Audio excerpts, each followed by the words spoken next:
Okay, some Duralast stuff. As you can see, made in Turkey. And the air compressor kicks on, but it is what it is. Getting away from the China stuff more and more, I noticed. But we got both lower control arms for the Mazda Speed. He needs brakes too, so I'm gonna have to tell him about the brakes while it's here. There's no use in gambling with that. So I'm gonna let him know about that, but we got this job to do first. So we got those two, that, and then we got these two right here, which come up through here. And on the Speed, there is no ride height sensor. Okay, for this job, that's a 19. You got a 14 here, but you're gonna need a wrench and a socket or two sockets. You need to go on both sides. And then these bolts here are 17s. Now, something I come across that's really strange. The other side of this is a 14, and a 14 wasn't made up to this, and a 15 was too big. So I was like, it's gotta be standard. This thing's a 9/16, which I don't do much standard stuff. But there it is. Fits good. It's flush. So I'm gonna make sure the other side's a 14. I think it is, because the 14 wrench went on it earlier.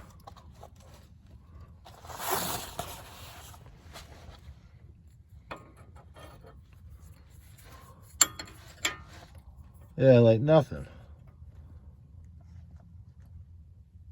Weird. So, yeah, we're gonna take that off. As you can see, we started this project a bit late. It's getting dark. But that's out of there. Now we just need to hit it right here. I'll go get a pickle fork, one or the other. I think we're just gonna hit it. Everything's out of there. So we'll just hit it right here. Yeah, you can see here, it's really dry. It's been bad a while. It runs really freely. The bushings don't look too bad though, so not really the problem. But now we get the new one out. Our new one's here, and it looks just like that one. A few little differences, you know, manufacturer wise, that they changed, but it's here and it's ready to go. Just got to take this protective cover here off the ball joint. As you can see, that thing's real. This should be stiff, really stiff. So you can see, really tight, really loose. Everyone likes tight.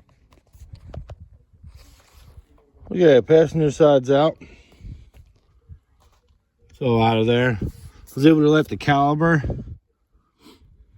and everything together this time. So,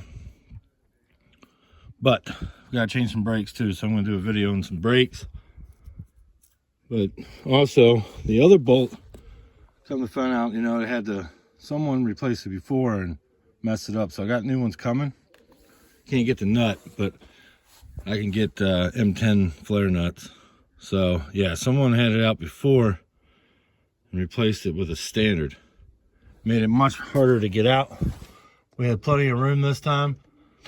If we don't have the room to put it back in, then I'm gonna take it out. But it's out. Put the new one in there. What they do is kind of just go up underneath this lip here, what that is. And in this right here at the same time, you're almost gonna get that back there lined up, and then this will line up, and then the front, or the ball joint kind of goes up in there. And I can't really get you in here. Not really a how-to, it's just, I don't know, I'm showing you guys a little bit, so it's a little how-to and my experience with it. Where are you going? Luna, come here.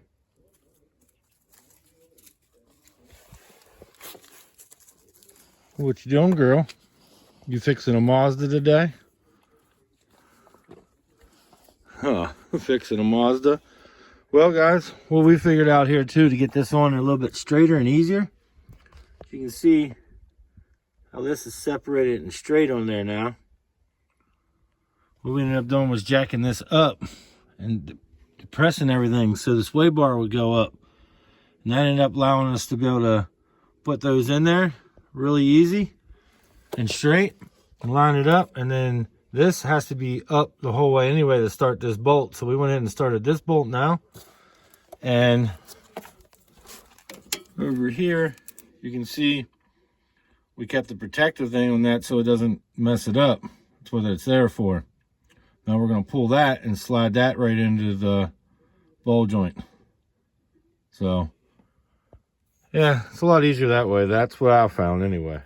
Okay. Now we got ball joint in there. You can see the clear air in there. Pound that up. Hit it right around in here with the brass hammer so you don't mess up the metal or with the dead blow. Now, what you got to do is come in here and jack up. Don't jack up on this ball joint. Jack up right in here, and then you can tighten that bolt up. It has to be like it's ground level. Okay, as you guys can see, I used a piece of wood, jacked it up to where it's like ground level. Now you can tighten the bolt over there. Right here's the part number for the lower control arm bolts. Nice new bolts. 2 of those. Put those in there and torque them to 42. 32 to 42. So actually I'm going to torque them to 40. 39.40. That bolt right there, 96 to 110. These 2 bolts are 89 to 120. The nuts are still good. Unfortunately, you cannot even get them no more from Mazda, which are M10 by 1.25s, and the ball joint is 32 to 42. Okay, all torqued in, new one in there, good to go. Yeah, definitely good thing we went ahead and replaced both of them. You can see that grease is very dry, and it's got a hole in the boot. And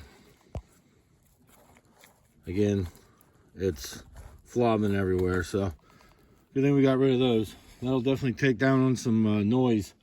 I'm not sure if these struts are messed up or not, but I know these ball joints were going to cause you a major problem. Struts break, they're not so bad going down the road. You can get them fixed to drive home, but this breaks, the wheel comes off, fucks all kinds of shit up.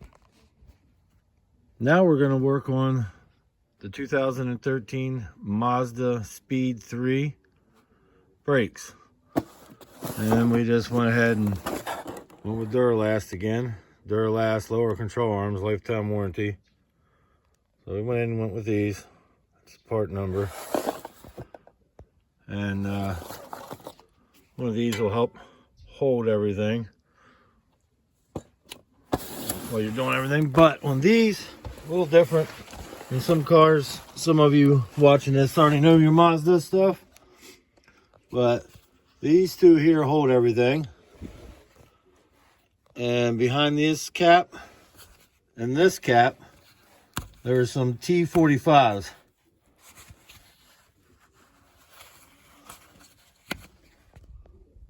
Right there, T45s in there, and that's what holds the brakes. So we're going to pull these loose before we want to do the back brackets, and then we'll want to do these to pull the brakes up. I almost forgot, before you can take it all off, you have to get rid of this too, which is simply just goes back there, goes right there, and then you just kind of pry. It'll go flying.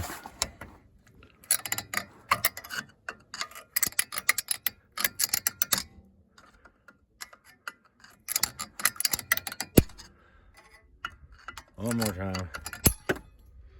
There it goes. Goes flying. But he just goes in there. Just bends right over. It's just like this right here. Leap goes over that way there, and then you push that on that side, and then it all goes right in. It's really simple. These are the 2 pins that you get out of the back where those covered holes are, and then you're able to pull this out. It's a little rough. You have to work with me, a little shaky here. And then you can pull this out. As you can see, this piece here just comes right out now. You can literally, see if I can set you guys somewhere. Maybe you can see it. This piece pulls right out. And then your brake pads come right out. They have a thing here where they go in at, and then where they go in here, and then you just push it in just like any other master cylinder. I usually keep this pad in here and just push it back, but this one I think I'll just push it on down in. I'm not sure how far the pad will allow it to go back in. Might let it in there and push with the pad, we'll see.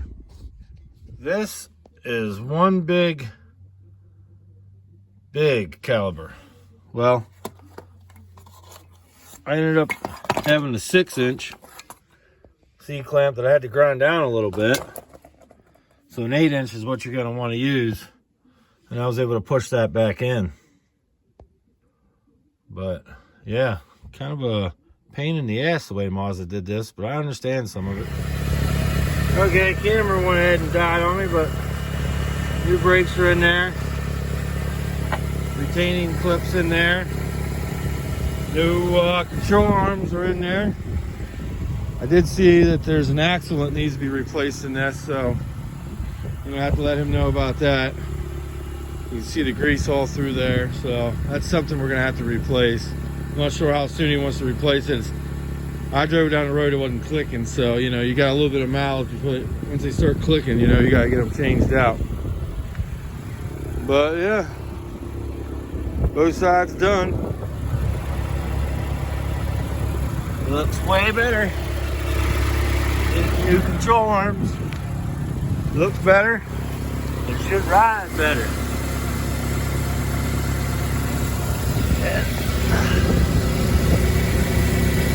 Yeah, with this axle right there. You can kind of see the grease everywhere on the ring rail from it. But yeah, done. Thanks for watching.